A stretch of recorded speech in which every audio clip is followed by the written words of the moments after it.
негізгі парасаттылық деген өзінің адалдылығын және де өзінің ниетінің дұрыстығын, адамға деген жақсы көңілін көрсете білу және де өзінен үлкенге де кішіге де ізет білдіру деп ойлаймын.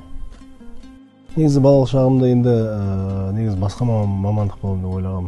Өйткені негізінде дәрігер мамандығын таңдаймын деп ойлағам. Бірақ кейіннен Семей қаласында арнайы оқу орнында оқып жатқан кезде қазақ күресіне келдім. Қазақ күресіне және самбо күресі, дзюдо күресімен күрестім. Содан бері еңбектеніп келіп, жақсы жаттықтырушыларға кездестім деп айтуға болады. Бірінші алла, екінші тренерім арқасында шындығында үлкен белестерді бағындырдым.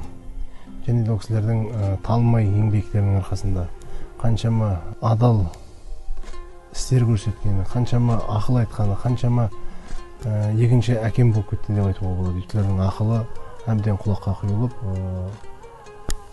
қаншама артымыздан қарап отырып, қаншалықты жаңағыдай жаттығу жасап жатыр, соның бәріне зейін қойып қарап отырып, соның бүгінгі күнде жемісін көріп отырмын деп айтуға болады.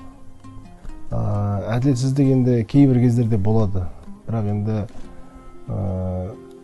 жаңағы қай облыста болсын тартып кетіп жатады, кейбір кезде енді әртүрлі жағдайлар болады, бірақ енді менде ондай көп болған жоқ. Өйткені ондай нәрсеге жол бермеуге тырысамын.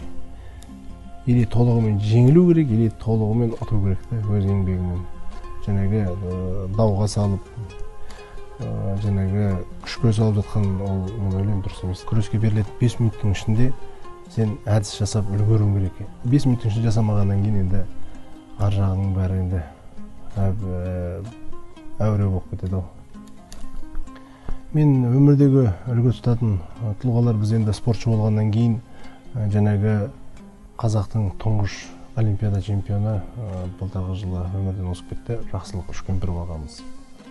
Және де осы олимпиада, призер олимпиада чемпионы, әлемнің бірнеше дүркін союзының чемпионы Дәулет Тұрлыханов ағамыз, спорттың қазіргі алдағы біздің үлгі тұтатын ағаларымыз деп айтуға болады. Одан кейін де олимпиада ұтқан чемпиондар қаншама азаматтар бар.